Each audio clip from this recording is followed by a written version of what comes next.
What would happen if you built a refuge for a persecuted people in a place where another people already lived? In the next few minutes, you'll learn why this moral quandary is at the root of the struggle between Israelis and Palestinians, and what you can do to help achieve a just peace for everyone in the region. First, there are a couple of things it's helpful to understand. One, many Jews fled harsh persecution in anti-Semitic Europe, especially the Nazi Holocaust. Zionists encouraged massive immigration to historic Palestine, at that time a British colony, where Jews had an age-old connection and where small Jewish communities had long existed among larger groups of indigenous peoples. But when the UN offered the Jewish immigrants the majority of the land for a new state called Israel, for the indigenous Palestinians who lived there, it was a massive destruction of life. They rejected the UN's partition plan, and several Arab states invaded the new state of Israel. Israeli forces essentially erased over 400 Palestinian villages and towns. By the end of the fighting, Israel controlled 78% of historic Palestine. And when 750,000 Palestinians who fled or were expelled during fighting tried to return to their homes where the new state now stood, they were permanently barred by the Israeli government. While over 100,000 of their relatives and neighbors who hadn't left became second-class citizens of the new state, along with the new Jewish majority. Today, Palestinian refugees and their descendants number in the millions. Most are in the Gaza Strip, the West Bank, and Jordan. Many are spread throughout the world, with millions still living in refugee camps, seeking to return to their homeland. To sum up, one group of refugees found a much-needed home, but in the process, a new group of refugees was created. Here's the second thing to understand. Israel was founded as a Jewish state. But now ask yourself, what exactly does that mean? People had lots of ideas about what a Jewish state should look like.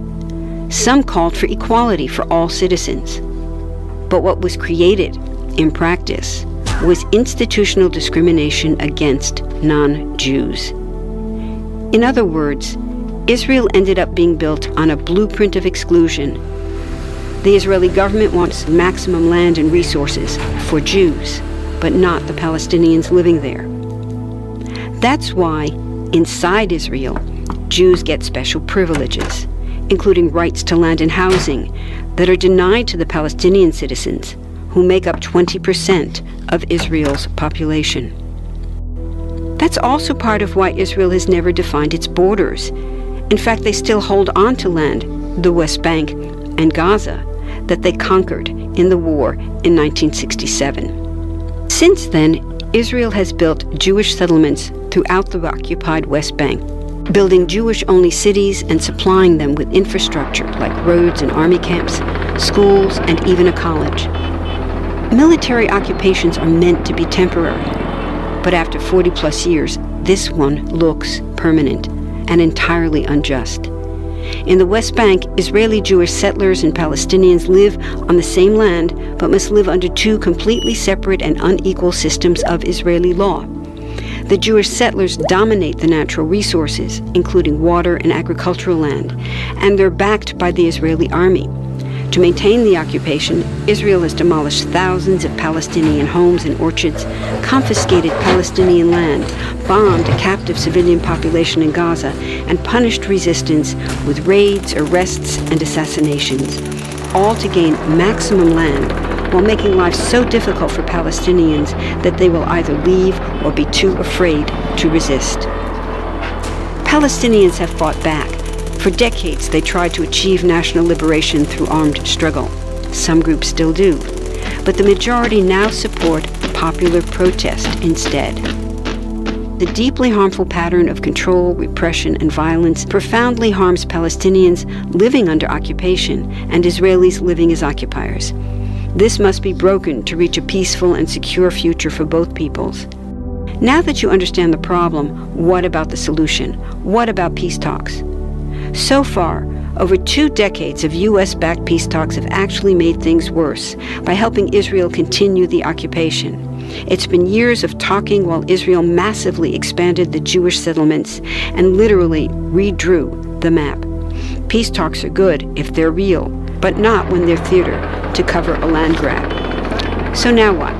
The current world superpower, the United States, has been a terrible friend, enabling Israel's destructive and self-destructive expansion onto Palestinian land by funding the Israeli military, the biggest recipient of U.S. foreign aid in the world.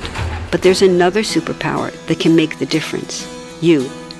There's a movement with hundreds of thousands of people just like you across the world, including Palestinians and Israelis, protesting, educating, divesting, and boycotting, all to bring nonviolent international pressure on Israel to stop violating human rights of Palestinians.